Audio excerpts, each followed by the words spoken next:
into the Brooks Bench with your host, Brooke, aka Shiggy, and my co-host, Megan. What's up? If you're new here, hit that subscribe button, like, comment, share, follow us on all social media at the Brooks Bench, and join our Discord, link in the description. So if you're here today, we will be going over a debate we've been seeing a lot lately. Who should be the number one overall seed in the NCAA tournament coming up? We'll be going over the selection criteria and, some vocab words that, probably new to all of us, especially this Mhm. season. So let's get into it. All right, so as you know, there's a selection committee that, selects the seeding for the NCAA tournament. So that criteria consists of bad losses, common opponents, competitiveness in losses, early performance versus late performance, head to head, net ranking, observable component, overall record, regional ranking, significant wins, and strength of schedule. This year, I believe it's this season that they introduced quad wins. So we'll go over what that means as well. So it's basically the quad system puts games in groups, employing a sliding scale to account for where the game was played. So what is a quad? It's a grouping of games based on the opponent's rating and where the game was played, like originally stated. So quad one is a game at home against a team ranked between 1 to 25 in the net on a neutral court against opponent 1 to 35, or on the road versus a team ranked 1 to 40. So that's quad one. So obviously top tier, that's your top tier wins. We got it.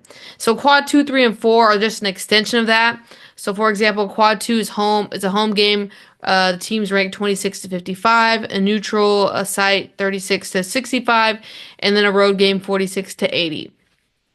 And so on and so on. It just keeps going down. The higher or the lower a team is ranked, depending on where you're played at, falls into that quad, right? We're mainly going to be talking about quad one, just because that is what, is a factor in the seeding, basically. Um, and then obviously the net ranking is another thing we're going to be looking at. So the net ranking is basically determined by who you played, where you played it, how efficiently you played, and the results of the game.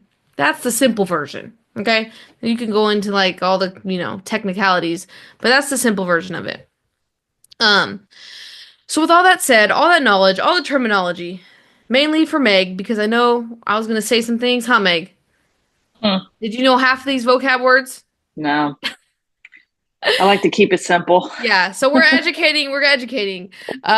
So with all of that said, how it's currently format or ranked right now, the seeds that came out today, the updated bracket on, ESPN, is the number one seeds are as followed. So, number one overall is South Carolina, number two is UCLA, number three is USC, and number four is Texas. The two seeds are UConn, NC State, Notre Dame, TCU. Number three seeds are Duke, LSU, Oklahoma, and Kentucky. And then the number four seeds are Ole Miss, North Carolina, Ohio State, and Baylor. So with all that said, May you want to start it off at the number ones and debate that, or do we want to get into the controversy of the number twos? Let's just start from the number ones, I guess. Alrighty. So the biggest debate is who should be the number one overall seed. I feel like it's flip-flopped throughout the entire season. UCLA's been there, Texas has been there, South Carolina. And now it's kind of like, okay, now what? South Carolina right now is projected to have the number one overall seed, according to ESPN. So this is all off ESPN. Right now they ended with a 30-3 overall record. They are 16-3 in quad one wins, and their net ranking is number two. They also have the number one strength of schedule. As we know that they were the co-SEC regular season champs, SEC tournament champs. So they've had a, pretty good season, pretty decent, right? So South Carolina is projected number one. I guess the team that is competing with them for that number one spot that I've seen a lot of is UCLA, obviously. Mm-hmm. They're 30 and 2 overall record, 14 and 2 in quad one wins. Their net rank is 4. Their strength schedule is 6. And then they just won the Big Ten tournament. Um, so between these two, because I've also heard inklings of UConn being in that sphere. Um, before I even like read UConn stuff, or I'll just read UConn stuff and then I'll just ask you. So UConn ended with a 30-3 record as well, 5-3 in quad one wins, net ranking of 1. Strength of schedule ranking is 54 though. They play in the Big East, so give or take. With just those 3 teams in mind, Meg, reading all the things that go into seeding, I mean, what's your thought process as of now? Um, I would UConn wouldn't be in the equation for me. Okay, and why is that? Strength of schedule. Okay. I think that's what hurts them like they would have to literally be like Every time. undefeated. You know what I Yeah. mean? So I mean, we all know that they ended up beating South Carolina. Hmm. Was that too early in the season? It's not really a factor anymore. Like what are we thinking on that? Because I feel like those are going to be things to talk about. They beat South Carolina and they beat them, what was it? Like 19 plus. I mean, it was like double digits, right? Hmm. So was that game too early in the season or just because they beat one, ranked team? I mean, they beat a couple, right? I mean, you know what I'm trying to get at. Yeah, So, yeah, yeah. I mean, and that's what I look at is like, and that's hard because South Carolina has some very notable losses to good ranked teams. So they lost to mhm. Texas, UCLA, and like you said, UConn. Mhm. That's huge. That's Mhm. 3 big losses to 3 good teams. Mhm. And yeah, they did have some notable wins, but those top seeds, their most notable, I would say, is like the Texas, LSU. I mean, they have some big wins, Mhm. but those losses is the only reason why I'm not right away like South Carolina ran Mhm. away with it. Because if you look at UCLA, they only lost to USC. We knew USC had their number, but the Mhm. fact that they beat them for the Big Ten Mhm. tournament, I Mhm. mean, that's notable. Like, and Yeah. I think they had a strong strength of schedule. So man, I'm I'm teeter tottering these 2 teams. But okay, but back to before because you were talking about UConn, really not UConn. So I mean, UConn's win against South Carolina, you're not saying that's enough, right? Is that what you're kind of I saying? just feel like, yeah, like you said, it's a little early on the season. It was a great win. Don't get me wrong; they Yeah. definitely kicked their. Yeah. But like it's early on, and that was literally probably like the hardest team that you played that you got a win out of. It's Mhm. just not enough for me. When you have South Carolina over here beating, so many teams like NC Mhm. State is coming back from a Final Four. Yeah. Duke just won ACC champs. TCU won. Texas co SEC regular season champs. Mhm. Alabama, Oklahoma, LSU. LSU, they dealt with injuries, but Mhm. LSU was healthy when they played. Mhm. Tennessee, Kentucky, like those are big wins in my opinion. Mhm. Big, hard, like a lot of these teams are ranked top 10 teams, Yeah. you know? Yeah. So that's the difference for me where UConn, their notable wins is South Carolina, but then after that, it's like UNC, Ole Miss. They're not as notable as South Mhm. Carolina and what UCLA did. I will say the South Carolina game, we got to correct that, was in February. So it wasn't early. It wasn't, November, December kind of game. It was February, in the thick of the season, towards the end. It was a good win for them. But I think we've seen South Carolina grow since then. They've been completely different team. But I agree with you. I mean, if we're looking at it, UNC, Ole Miss, Louisville was in and out of the rankings, so can we count as a big win? Yeah, sure. Mm-hmm. But they lost to Tennessee. That was tough. Losing to Tennessee, I think, was very tough. And then in December, they lost to USC and Notre Dame. But Mm-hmm. still, good teams, right? Who continue to be good teams. Um, so those are tough for UConn. Obviously, they had a great record, 30-3. They do play in the Big East. Their strength of schedule isn't that great, but their net is great. Mm-hmm. Number one, ranked number one. So that's an eye turner. Their quad one wins, only 5, lost 3. So it's kind of like it's hard because I feel for UConn fans, and I feel like they get the argument of, "Well, you play in the Big East." Mm-hmm. I feel like they always get that. It's not a hard conference. You guys always win. You guys should have this record, kind of thing. Um, but then here we go. South Carolina plays in the SEC. I mean, you're playing, top ranked teams almost every game. Um, Obviously, they had the hard losses against Texas, UCLA, and UConn. That UCLA game, though, when was that? Wasn't that like their third game? I mean, very early on in the season. I can scratch that one, but that UConn and the Texas one, big losses. Mm-hmm. UCLA, on the other hand, obviously the notable win with against South Carolina, Maryland. Maryland. Do we really got to count that one? No, just playing. Maryland, Ohio State, USC, and then but losing to USC twice. That was, I think, a shocker to a lot of people, especially towards the end. But then they come around and win, like you said, Big Ten tournament.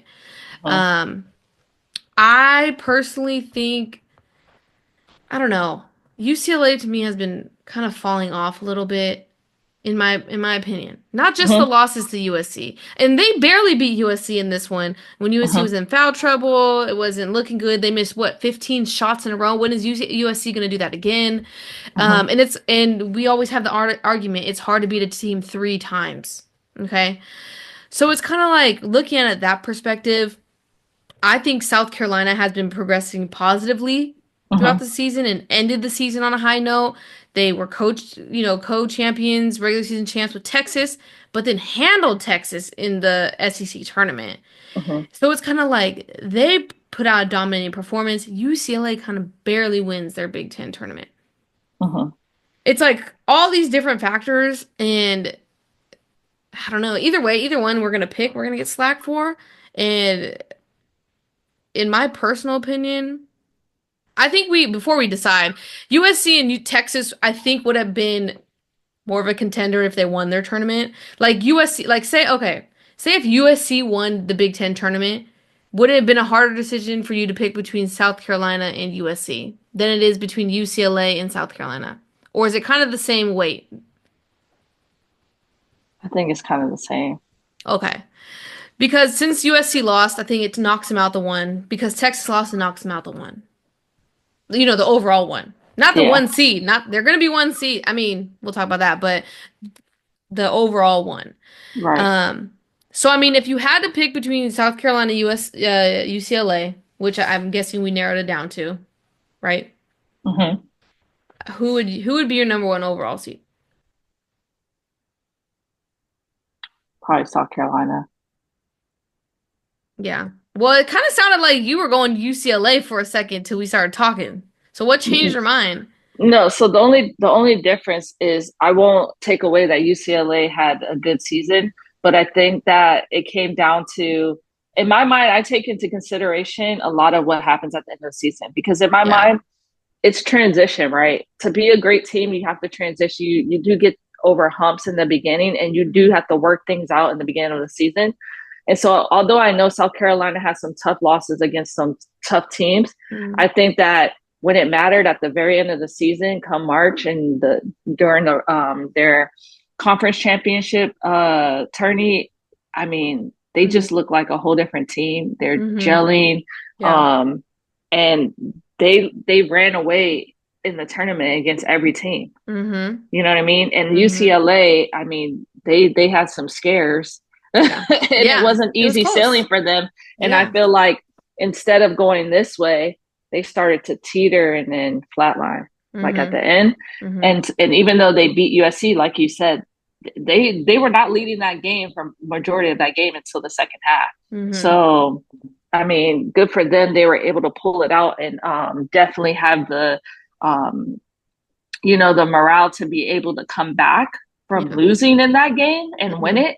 Mm-hmm. It says a lot, but I still think that South Carolina is they're just the better team, and they just had, I don't know, I think they just overall had the better year. And it's not, I mean, look at their overall record, 33-32. It's not that off. Yeah. The only difference is UCLA went undefeated longer, Mm-hmm. you Yeah. know? I mean, than South Carolina, but Yeah.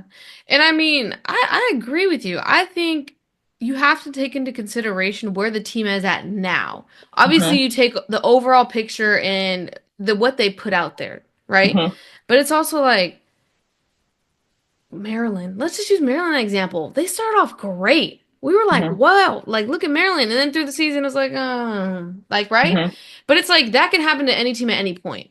mhm. NC State last year, Look great at Notre Dame example. too. Yeah, Notre Dame's falling off, but NC State's a great example. Yeah, Everyone counted them out, yeah. but they And then they started went all the picking way it to up at the Final end Four. Yep, and went all the way to the Final Four, right? yep. So it's like you have to take into consideration the full picture. We're not discounting the great season UCLA had.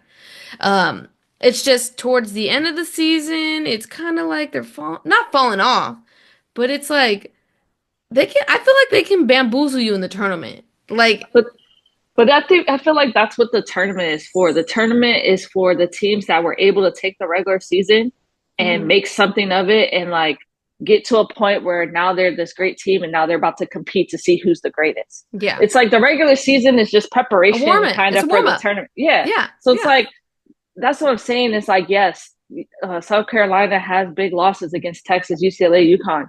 Those were big losses, but it made them stronger now yeah, when it matters. yes, And yeah. then for UCLA, we kind of felt like we saw the opposite effect. Like they lost to USC twice, and yeah, they won their tourney. But if you were to just talk about tournament and not seeding, I would say UCLA could potentially will struggle in this tournament. Mm-hmm. South Carolina, I think, will not struggle until maybe Final Four, Mm-hmm. where Mm-hmm. they'll like really be Yeah. tested. So Yeah. that's the difference, Yeah. Yeah. I agree. It all depends on path. Everyone knows we right? can say all this stuff, but when the seating's actually laid out and the path is actually there, Yeah. that's when we'll really know. But yeah, I'd have to agree with you. I think South Carolina should be the number one overall seed.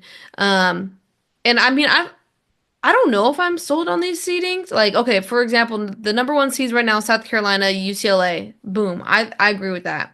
Yeah. I don't think USC should be knocked off that much. I think they had a Mm-hmm. great year. Um, but I think where it comes down to is the Texas UConn. Where do you, or I mean, you can even group USC in there. Between those three, do you think they got it right? Right as of now, this is, prediction from ESPN. Or can you see UConn knocking out either USC or Texas for that number one seed? Mm. I think it's The only hard. the only reason UConn is it's hard for UConn literally has to go like undefeated is literally strength of schedule. That's Hmm. really it. They're in a conference that people look at as weak. I feel like when you take that in consideration and you take that really their only biggest win was against South Carolina. Hmm. I mean, I just can't look at Ole Miss, North Carolina, and really any of the teams in that conference is like huge wins for them. Hmm. Because Hmm. I mean, in their conference game that they just won, Hmm. Oh, they killed him. it was a final, and they won 70-50. You know, it's just like it's different. It's Yeah. unfortunately different. Yeah. Their conference, and it's nothing against UConn. They're just a No. dynasty. I mean, Yeah. shoot, but it's just hard to really compare that to what the other teams go through, where they have nail biters way more Hmm. often. And Hmm. I mean, I don't think UConn should trip about it, really. I mean, second seed is still usually not a horrible path, and they've always done well. They've always made it to Yep. like Final Four. Yeah. Um, so It it's just worked out for depends. them. Yeah. I guess it just depends who their one seed is that they're going to be placed with. But also, too, I mean, the beginning of the season before it goes into conference play, it's really a lot of it has to do with the schools and who they choose to kind of play. I mean, I know in the very beginning, you're going to play those kind of like warm up games Hmm. against South Florida, different Yeah. like smaller D1s or whatever the case is, because you just want to gel, you want to work on things, Hmm. yada yada. But their most notable games in November was Ole Miss and North Carolina, which is considered their biggest wins. You know what I mean? And that was in November, early on. And then they played like Louisville. They lost to Notre Dame. Yeah. And they lost to USC. Those were the only other big games that they played and they lost. And that was early on, but that's all we have to go off of, which sucks because early on you're still trying to figure it out. Yeah. But then it goes into conference play and your conference is just weak. So we're never able to see the true UConn team until the tournament every year. Yeah. Like looking at the UConn team last year, we thought they were going to struggle in the tournament because we never really see them play competition late. And they were young. They had the freshmen and they were dealing with all those injuries. And then they go and shock everyone by making it the Final Four. You know what I mean? So it's just, yeah. Yeah. No, I get you. And the word shock with UConn, I feel like we're not shocked because it's UConn. I mean, like, you know what I'm saying? It's UConn. But it's kind of like you see like the SEC battle it out every year, the ACC battle it out. And now the Big Ten is in this picture because of the merger. Yeah. Big Ten's had a lot of teams ranked and they have to play each other now. So it's like we see this constant battle and we get caught up in like all these teams having to face each other every single, through the regular season. So I think I have to agree with you, UConn staying as a 2 seed. Because I don't know, it's just USC and Texas. I feel like you can't knock them out. And Texas for me though has been falling off a lot. I think I don't know. I have my concerns about Texas, and when this bracket comes out, I don't know how far I'm gonna have them.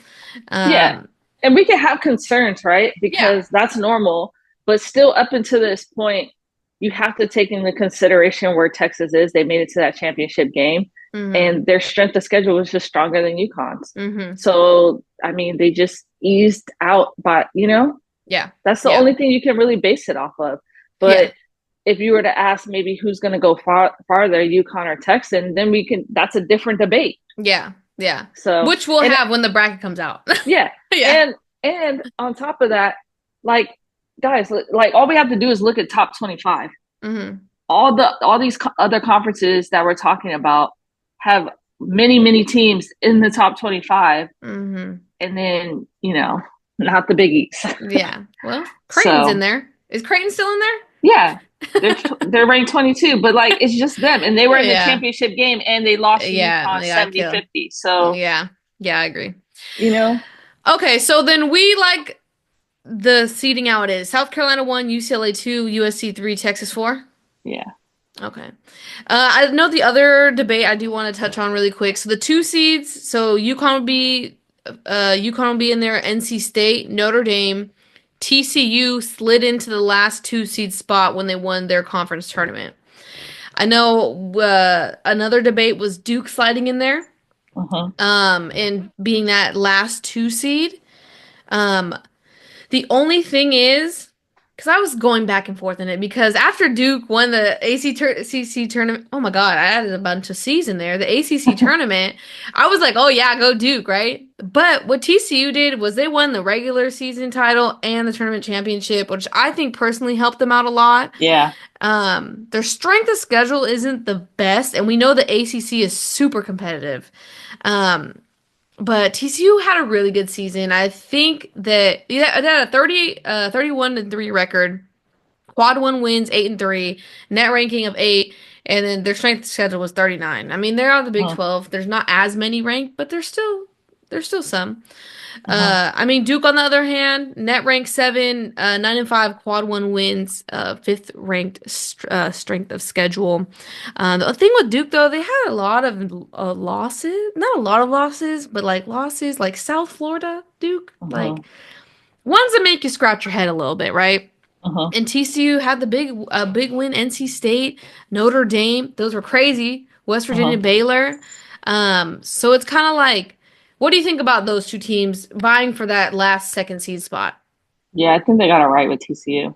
Yeah. TCU winning the championship just sealed the deal. And it's because Duke just struggled too much in the regular season. Okay. They're going to surprise people. It doesn't matter because Duke's going to surprise a lot of people in the tournament. They already surprised a lot of people. Nobody was saying Duke.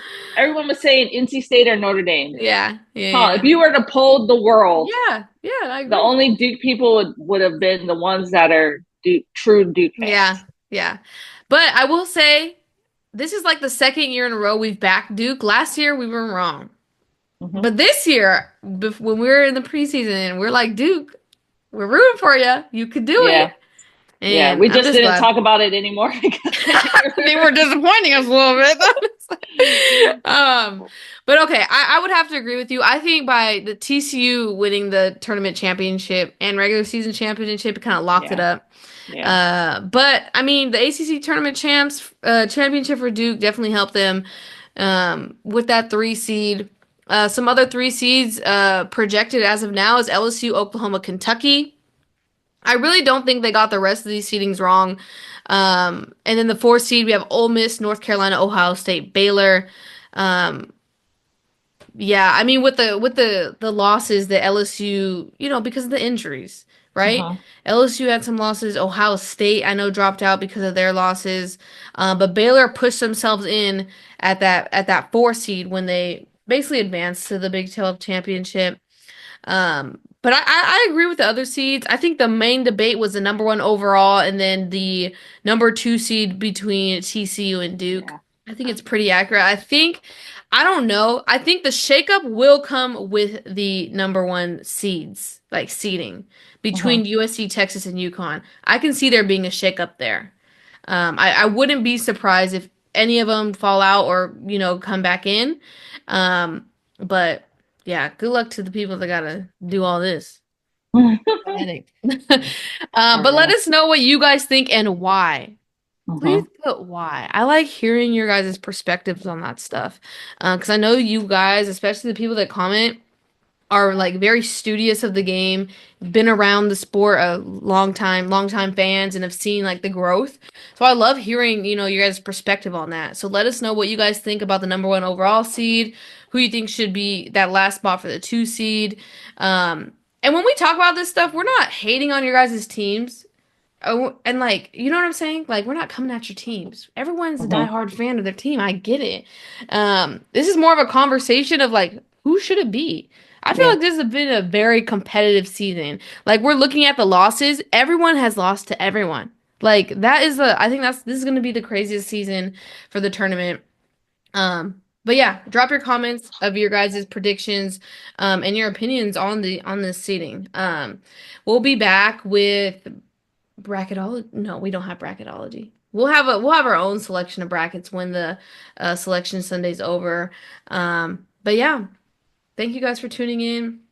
We'll have content every day this week. I don't know what it's going to be, so it's going to be a surprise to you guys too. So thank you guys for tuning in. We really appreciate it. If you're new here, hit that subscribe button. We'll be back. Peace. Peace.